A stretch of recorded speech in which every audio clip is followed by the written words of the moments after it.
On June the 14th, 1813, President James Madison named Brigadier General John Armstrong, Jr. as Secretary of War. Armstrong had not been a general very long, having only been commissioned a brigadier in 1812 at the outbreak of war with England. This was based on his service as a junior officer during the Revolution. Well, what Armstrong lacked in military experience, he made up for in political muscle. He was a former senator from New York and a powerful figure in New York politics. Despite his relative inexperience, Armstrong fancied himself a military genius. In 1814, he wrote a book called Hints to Young Generals. This book became widely popular and added to his reputation as the country's foremost military expert. Some of his New York associates knew better, however, describing his chief attributes as obstinacy and self-conceit. Well, on April the 11th, 1814, as the victorious Allied armies marched into Paris, the Emperor Napoleon abdicated. Now, thousands of battle-hardened British troops were available for service against America.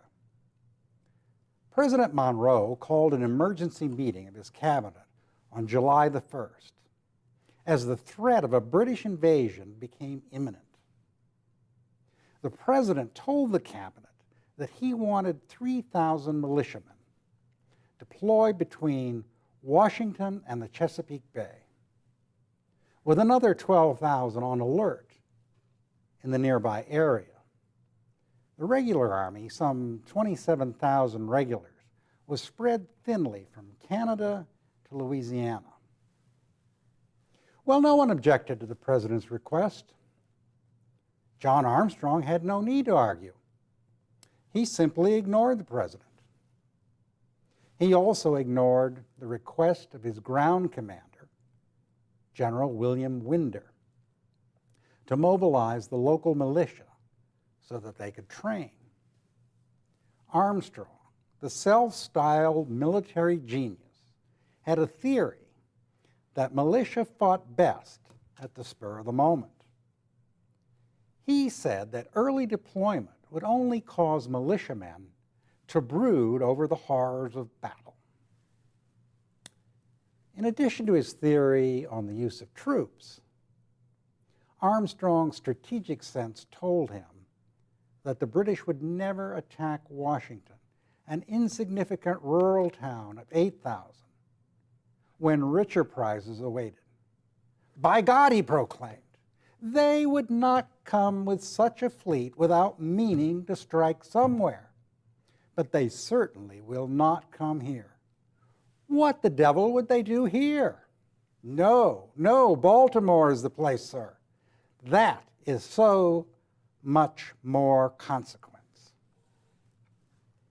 Armstrong had a few lonely critics, but few dared question the Secretary of War, who obviously had access to military intelligence, which gave him greater insight into matters.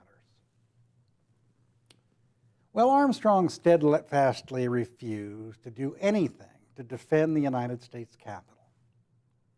When residents of St. Mary's County, Maryland, pleaded for help in the face of several British raids, Armstrong replied, "It cannot be expected that I can defend every man's turnip patch." When President Madison finally reprimanded him for not doing enough to defend the Capitol just days before the invasion, the obstinate Armstrong did even less. The British landed at Benedict, Maryland on August the 19th, 1814, achieving complete tactical surprise. The British marched rapidly north. The American army, such as it was wasted time marching and countermarching, achieving nothing but the exhaustion of the militia. When battle was finally joined on August the 24th, the outcome was a foregone conclusion. 4,500 British veterans faced 429 American regulars and 1,500 poorly trained and poorly equipped militia in a set-piece battle in the open. The British regulars came on steadily, driving the Americans like sheep. After losing 10 dead and 40 wounded, the Americans fled the field, leaving 10 cannons behind. The rout was complete and was derided at the time as the Bladensburg Races. The battle has gone down to history as the greatest disgrace ever dealt American arms and the most humiliating episode in American history. Well, the remnants of the American army fled towards Washington, with the British in hot pursuit. When asked what he intended to do, Armstrong shifted blame to the ground commander, General Winder, for the disaster, commenting that surely General Winder has formed plans for defending the city. General Winder took his remaining troops to the high ground around Georgetown, leaving most of present-day Washington to the British. The British burned Washington that night. The glow from the burning city could be seen 40 miles away in Baltimore. With the city of Washington in flames, 22 wagon loads of United States documents made their way across the Potomac River into Northern Virginia. John Armstrong retired to his home in Red Hook, New York, and died there in 1843.